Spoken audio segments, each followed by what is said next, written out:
I've been making some patterns for some dressing up clothes for Robin's Den. I've made tunics, friar tucks, cloak, some other capes and tabards, and at the moment I'm working on the sheriff's outfit, which is a long black cloak and a black tabard, because he's the baddie. This is for friar tuck, that's extra large. Well, first I started on leaves, so I've progressed to making walls for the den panels. One side we've got the stone wall of the castle, and on the other side we'll have like trees and tree trunks. These are to be like the outside of the original castle wall, and to make it a little more authentic. It has been machined already, and we're now putting some stuffing behind the bricks to give it a 3D effect and make it a bit more lifelike. It will be painted to look more like a stone wall than it does at the moment, and I've just finished this panel, so I shall need to start another one. Part of our work was to make some throws over some benches and sofas. So we just sort of did a bit of crazy quilting here. So I do a little bit of patchwork and quilting myself. So we first of all thought we'd have it on this side, because we thought, well, Robin and his merry men would have made it, hence it looking a little tatty. And then we sort of noticed on the other side how much nicer it looked. So we're still not quite sure which side to use yet.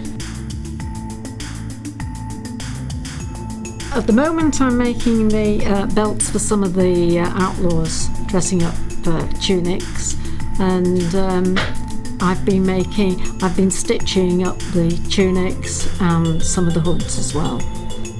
I was asked to create a cape, a children's dressing up cape for the gallery. It's based on the Maclise painting. One side represents Robin Hood and his merry men, and the other side was to represent the more regal aspect. And the concept is that it'd be interactive, so all these leaves would lift up and they'd have questions really connected to the painting, so the child would have to interact and actually look at the painting for the answer, so they could learn and play within the gallery. Well, we came to this not knowing quite what to expect. We knew we were making textile things for this exhibition.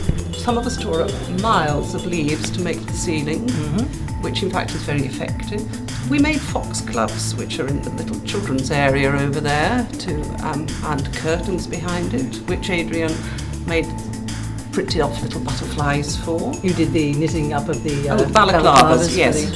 Chainmail? Which is in wool, which was much easier to knit than fine steel. Yeah. Linda took the designs which Adrian had supplied us with and took them away, and came back the next week with ready-made patterns in 2 sizes, which the rest of the group between us helped to sew. Sonia did a lot of them. We then used some of the scraps left over to make the grass effect in the little children's play area over there. The effect, I think, in the end is lovely. Yes, We're looks very great. pleased with it. Yes. And it's come out very well.